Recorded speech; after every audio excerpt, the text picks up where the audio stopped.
This next group of insights is called Mega Feelings. It's named after my dear friend Katie, who I love so much, who has helped bring these into the world through conversations over the last 6 or 7 years and a lot of thoughtfulness and practice around letting our own feelings arise in our bodies without becoming identified with them, and having a certain freedom to be who we want to be and not be almost like slaves to the feeling spaces that arise in our bodies because of external stimulation. So this is very intentionally timed after we've done a bunch of insights and mantras in and around thoughts. Because if you are anywhere in a practice where you are noticing that thoughts arise and thoughts dissipate, or thoughts come in your mind and they are not necessarily true, you could have the thought that says you're the biggest loser in the world. I guarantee that is not true.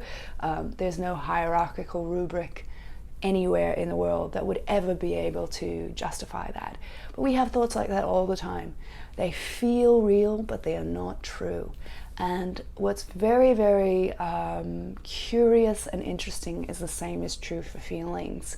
And that is a next level insight that a lot of people are not working with. And if we could work in that space, we would take away a lot of the limitations that we have, self-limiting ideas of our identity and self-limiting stickiness in and around staying stuck in certain feeling spaces. We are going to make the case that we don't want to stay stuck in this group of feeling spaces, which we're calling non-nourishing feeling spaces: insecurity, shame, anger. And we're going to make the case that we want to stay and abide more in feeling spaces of love, compassion, warmth, gratitude, and joy. So this can be hard for people because we really identify with our feelings. We almost wake up through and into our feelings. We can be so in them that we don't realize there is any separation between us and our feelings, which is why we say things like, this is just how I feel, I'm just telling you how I feel hurt by you. And we don't have that separation that we can develop with a little bit of practice with our thoughts, where we can be like, I'm having this feeling, but maybe it's not warranted, and maybe it's not me. Maybe it's just a feeling that's arising in me. So I think an example that really cuts through this very quickly is if you were out to dinner with your friend and you notice that her lipstick is smudged.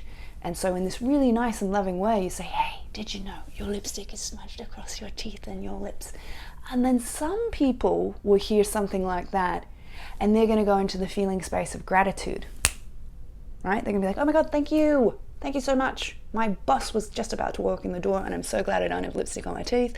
I'm so glad I don't have lipstick on my lips, across my face, and I appreciate it. Then you could say to another person something very similar, like your lipstick is smudged or your fly is open. And when you're giving somebody constructive criticism or constructive, helpful insights so that they can kind of be their best self in the world, some people just fall apart and crumble. The minute you're like, hey, your hair is a little bit out of place, which is pretty much all the time for me. My hair is always just a little bit out of place.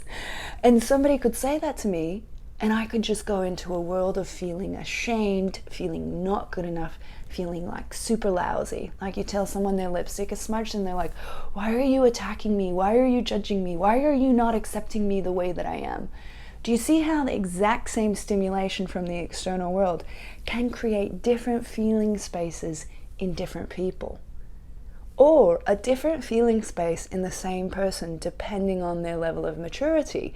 Like maybe when they were 16, they would just go into a world of insecurity. Oh my God, my lipstick was smudged. I'm so embarrassed. All these people saw that. Or maybe they get a little bit older and they're like, oh, great, thank you. I can fix that. Awesome. You know? So our feelings, much like thoughts, have a lot of flexibility and malleability in them. And that can be a little confrontational when maybe we feel hurt or we feel like someone has hurt us. And it's like, well, do you have a little bit of control over what feelings you're feeling? And can you abide more in what are not called nourishing feeling spaces, which make you feel good and make you a happier person, make you live in joy more? And why do we abide in those difficult feeling spaces, sometimes for really long times? And the whole goal here is to allow those feeling spaces that are negative to arise, or that are non-nourishing to arise, and also to let them dissipate when they want to go. So that's going to give you a lot of freedom to self-generate, to be self-generative, which is what is a term in Tantra and in the Kadampa and Shambhala traditions, to be self-generative and to create your own identity and your own feelings, which then affect your external world, which then buoys back to you more reasons to abide in a happy feeling space, or a nourishing feeling space, a joyful, peaceful, compassionate, loving, wise feeling space. Once we've got this trick down with feelings, we've already started with thoughts. The thought constellations create these moments for feeling spaces to arise. Those feeling spaces, especially the habituated feeling spaces, create senses of identity. And so when you get good at this feeling space thing, you've already gotten good at this thought space thing, then you're going to get good at this feeling space thing.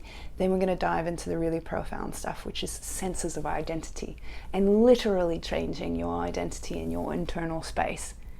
So the thoughts and the feelings are working a lot with how we affect our external world and changing our external world, so it buoys back to us what we want.